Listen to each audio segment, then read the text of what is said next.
This is from Teresa. How about those of us who have been diagnosed with chronic migraine headaches?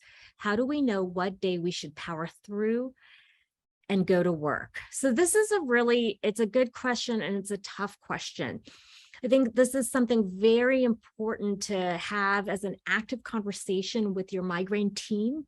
So if you're working with a neurologist, a migraine headache specialist, if you have other therapists like a physical therapist, who are supporting you with different methods of reducing your pain, to really discuss with them where's the limit and what is involved with the limit. Does it mean that you can't be out in a place with a lot of people? Does it mean that you can't be on the computer? Do you have to have more stringent visual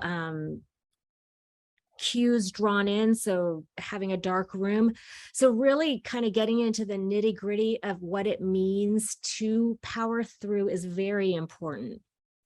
Also, with your therapy, you can discuss sort of levels of therapy. So you think the migraine's coming on, but you're not quite sure, it hasn't quite started. What are things you can do right away to sort of shut down the potential trigger pushing you over the edge? And then once you're in it, again, recognizing where are you in those 4 stages of the migraine and what works at each level. Paula, did you want to add anything to that?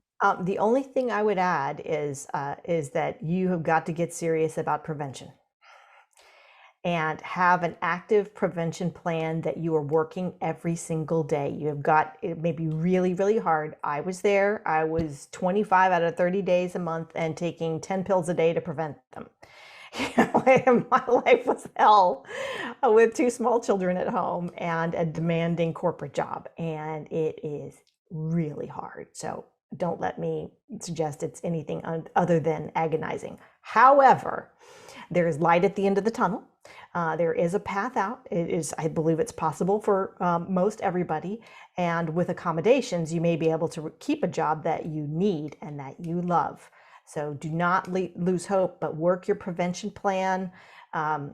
Think very seriously about discussing that with your employer so that you have the support from them and you don't have the additional stress about not being able to talk about it. And people with chronic migraine have some greater protections, at least in the United States, as a disorder. And it also can allow you, if absolutely necessary, to apply for disability. And there are some great articles about disability on migraine again, written by our very own senior editor, Angie Glazer. And you can see those and her experience in going through that whole process.